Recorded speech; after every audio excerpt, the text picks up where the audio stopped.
Representative Marjorie Taylor Greene has become angry with the Robert Garcia, who represents the 42nd District of California in the U.S. House of Representatives, has revealed her anti-Semitic tweets to our committee. Considering that she showed X-rated pics just last week, she reminded him of the rules of decorum, which is insane. Must watch. Happen Just Now. Enjoy hearing your thoughts. Please leave comments. Thanks.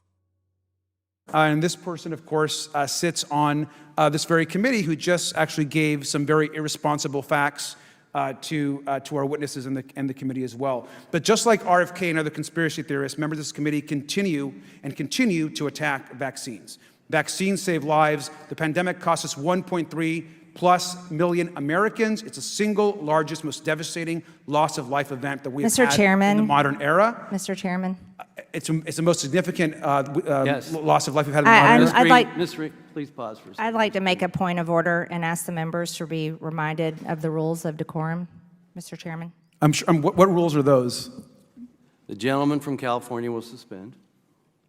The issues we are debating are important ones. Members feel deeply about them. You do. Everyone here does. Everyone. While vigorous disagreement is part of the legislative process, members are reminded that we must adhere to established standards of decorum in debate. It is a violation of House rules and the rules of this committee to engage in personalities regarding other members or to question the motives of a colleague. Remarks of that type are not permitted by the rules and are not in keeping with the best traditions of our committee. The chair will enforce these rules of decorum at all times and urges all members to be mindful of their remarks.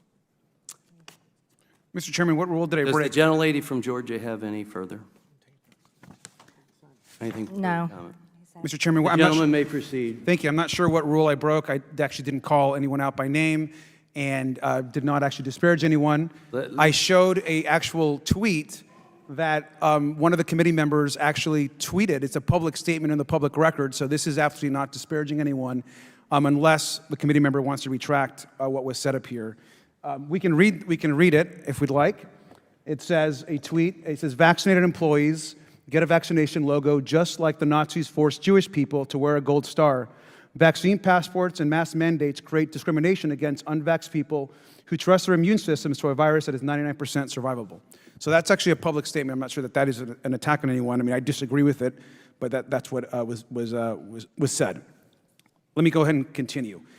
We also know that studies have found that COVID death rates were 11% higher in states, and this is an important point, with Republican-controlled governments and 26% higher in areas where voters lean more conservative. In fact, of the 15 U.S. states with the highest age-adjusted death rates, 13 of them were led by Republican governors during the pandemic. And I say this because vaccine hesitancy actually and causing and pushing folks to not get vaccinated actually leads to higher death, and that is a fact. I want to talk about Ron DeSantis, the governor of Florida, who's running for president. He, of course, bragged early on about pushing against vaccine mandates, boasted about his record, but we also know that the latest medical journal just last month attributed over 16,000 needless deaths to his failure to get Floridians vaccinated. They also fell behind the national average throughout 2021 as Governor DeSantis increasingly caved to vaccine skepticism, and the constituents paid that price. According to a report in the New York Times, of the 23,000 Floridians who died, 9,000 were younger than 65, despite the governor's insistence at the time that our entire vulnerable population was basically vaccinated, and I end quote. I want to, Dr. Lynch, is it fair to say that vaccine requirements, along with robust public outreach and access to free vaccinations, result in actually higher vaccination rates? Absolutely. And in areas with higher vaccination rates, have we seen lower age-adjusted rates of hospitalization and death due to the pandemic? Yes. So it seems fair to conclude that these measures save some number of lives. Is that correct? Correct. And is it also true that discouraging vaccines and telling folks to not get vaccinated can actually lead to more death? Yes. Thank you. I yield back. Thanks for watching. Subscribe to Happen Just Now for more content about accountability of all public officials and policy and procedures.